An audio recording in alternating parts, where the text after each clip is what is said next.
What is our common bond truly? Freedom.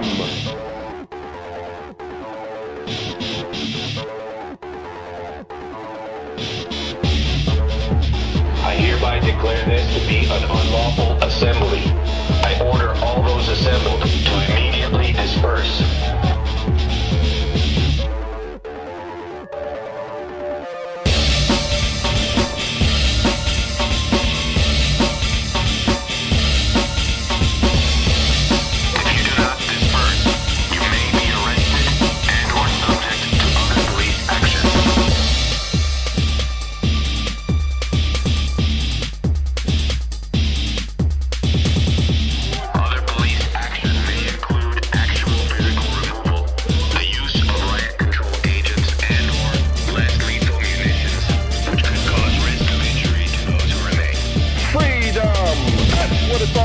And it's the only thing that it's all about, nothing else. The old way is in the certain process of destruction, and a new world order is beating down the door.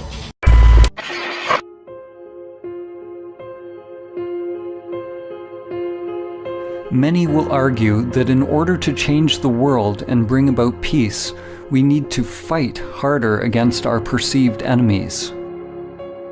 Fighting for peace is like shouting for silence.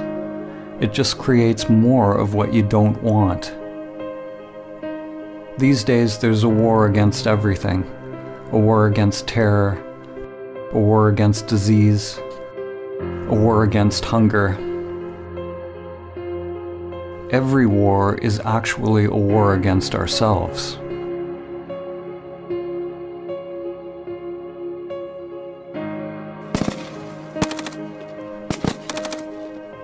The fight is part of a collective delusion.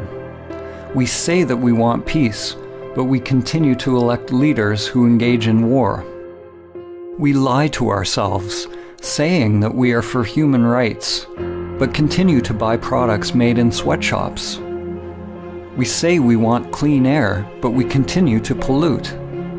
We want science to cure us of cancer, but won't change our self-destructive habitual behaviors that make us more likely to be sick.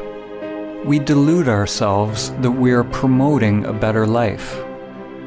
We don't want to see our hidden parts that are condoning suffering and death. The belief that we can win a war against cancer, hunger, terror, or any enemy that was created by our own thinking and behavior actually lets us continue to delude ourselves that we don't have to change the way we operate on this planet. The inner world is where the revolution must first take place. Only when we can directly feel the spiral of life within will the outer world come into alignment with the Tao. Until then, anything we do will add to the chaos already created by the mind.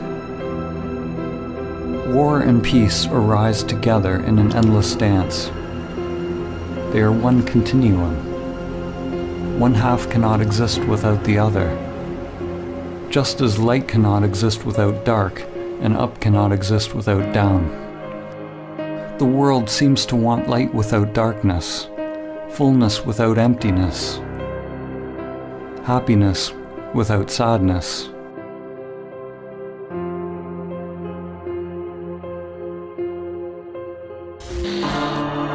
Today, the serpent is living as you. It is the egoic mind expressed as the manifested world. We have never before had access to so much knowledge. We've gone deep into the material world, even finding the so-called God particle. But we've never been more limited, more ignorant of who we are and how to live. And we do not understand the mechanism by which we create suffering.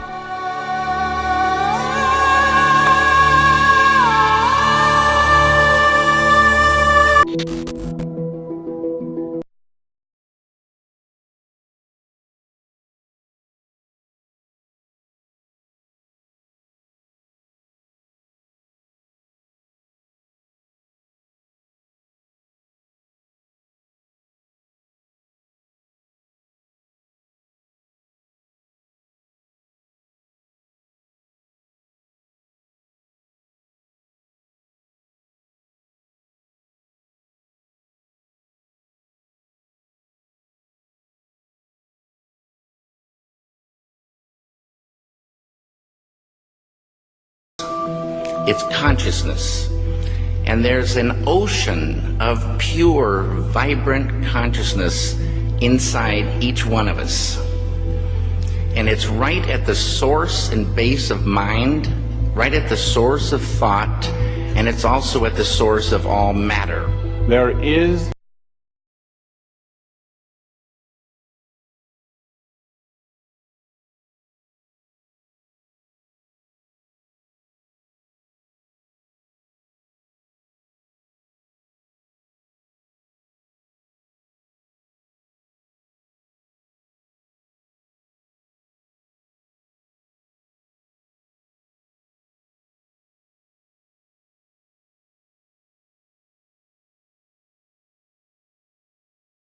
Matter seems like a good place to begin. The solidity of the world seems totally indisputable. As a fixed thing that you can see and touch, your body is also reassuringly solid. But beginning with Einstein, modern physics has assured us that this solidity is a mirage. All of physical matter, everything we have around us, is the result of a frequency. And what that also means is that if you amplify the frequency, the structure of the matter will change.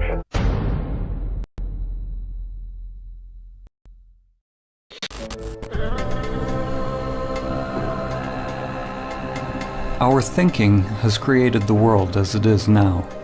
Whenever we label something as good or bad, or create a preference in our mind, it's due to the coming into being of egoic structures, or self-interests. The solution is not to fight for peace or conquer nature, but to simply recognize the truth that the very existence of the ego structure creates duality, a split between self and other, mine and yours, man and nature, inner and outer. The ego is violence. It requires a barrier, a boundary from the other in order to be. Without the ego, there's no war against anything. There's no hubris. There's no overreaching nature to create profit. These external crises in our world reflect a serious inner crisis. We don't know who we are. We are completely identified with our egoic identities, consumed by fears, and are cut off from our true nature. Races, religions, countries, political affiliations, and any group that we belong to all reinforce our egoic identities. Almost every group that exists on the planet today wants to claim its perspective as true and correct, as we do on an individual. By claiming the truth as its own, the group perpetuates its own existence, in the same way that an ego or self-structure defines itself against other. Now, more than ever, different realities and polarized belief systems are coexisting on Earth. It is possible for different people to experience completely different thoughts and emotional reactions to the very same external phenomena. In the same way, samsara and nirvana, or heaven and hell, are two different dimensions occupying the very same world. An event that may appear apocalyptic to one person could be seen as a blessing to another. So what is becoming obvious is that your external circumstances don't have to affect your inner world in any particular way. To become autonomous, a universe unto oneself. Your experience of life is not contingent on changing phenomena. An analogy can be made with Metatron's cube. Metatron is mentioned in various ancient Christian, Islamic, and Jewish texts, and is archetypally related to the Egyptian Neter Thoth, as well as Hermes Trismegistus of Greece. Here we see a two-dimensional representation of the figure, but if you look a certain way, you see a 3D cube.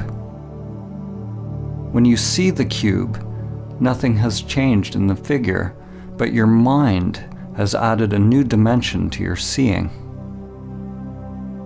Dimensionality, or one's perspective, is simply a matter of becoming habituated to a new way of perceiving the world. We become free of perspective, or free to create new perspectives, because there's no self invested in or attached to a particular viewpoint.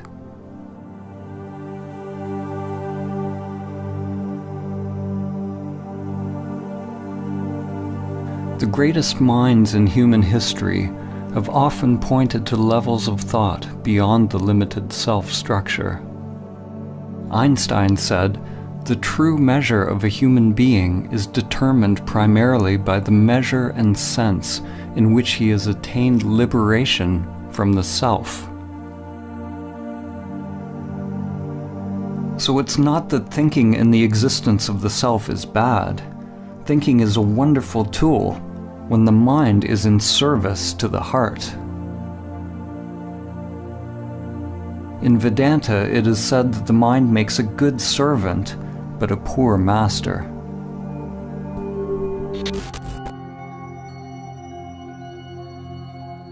The moment a child is told what a bird is, if they believe what they're told, then they never see a bird again. They only see their thoughts.